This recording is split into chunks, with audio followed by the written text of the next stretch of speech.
Hello New World family, all members, welcome our channel. আজকে আমি আপনাদের জন্য একটা নতুন টপিক নিয়ে এসেছি, সেটা হচ্ছে আপনারা আপনাদের ফোনে যে নেভিগেশন থাকে সেটার ভাইব্রেশন কিভাবে অফ করতে হয়। আজকে আমি মূলত সেই প্রসেসটুকু আপনাদের দেখাবো। ভিডিওটি লেন্দি না করে চলুন শুরু করা যাক। প্রথমে আপনারা যে কাজটা করবেন সেটা হচ্ছে আপনারা আপনাদের ফোনের সেটিংস অপশনটা ওপেন করবেন। সেটিংস অপশনটা ওপেন করার পর এখানে একটা ইন্টারফেস শো করছে। এখন আপনারা যে কাজটা করবেন সেটা হচ্ছে এখান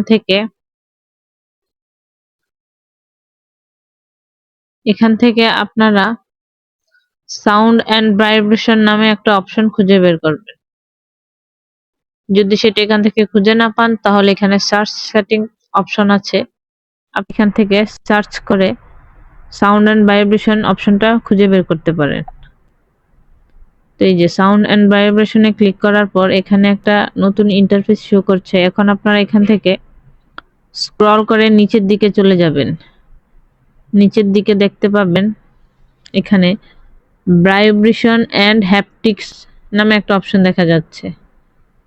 ভাইব্রেশন এন্ড হ্যাপটিক্স এই অপশনটা ক্লিক করে দিবেন। এখানে ক্লিক করার পর দেখুন এখানে অনেকগুলো অপশন দেখা যাচ্ছে এবং অনেকগুলো বাটন দেখা যাচ্ছে। এখন আপনারা যদি চান এখান থেকে নোটিফিকেশনের ভাইব্রেশন অফ করতে চান তাহলে এখানে নোটিফিকেশনের যে বাটনটা আছে সেটা ডিসেবল করে দিবেন। তখন আপনারা নোটিফিকেশন ভাইব্রেশন অফ হয়ে যাবে, বা এটা যদি আপনারা অন রাখতে চান তাহলে এটাতে এনেবল করে দিবেন। এই যে এইভাবে আপনারা ভাইব্রেশন অফ করতে পারেন। তো আমরা দেখাবো যে এখন এই যে দেখুন আমার এখানে দেখা যাচ্ছে এই যে এখানে নেভিগেশন বাটনে বা ব্যাক বাটনে ক্লিক করলে ভাইব্রেশন হয়। এখন আমি চাচ্ছি যে ভাইব্রেশনটা অফ করে দিব।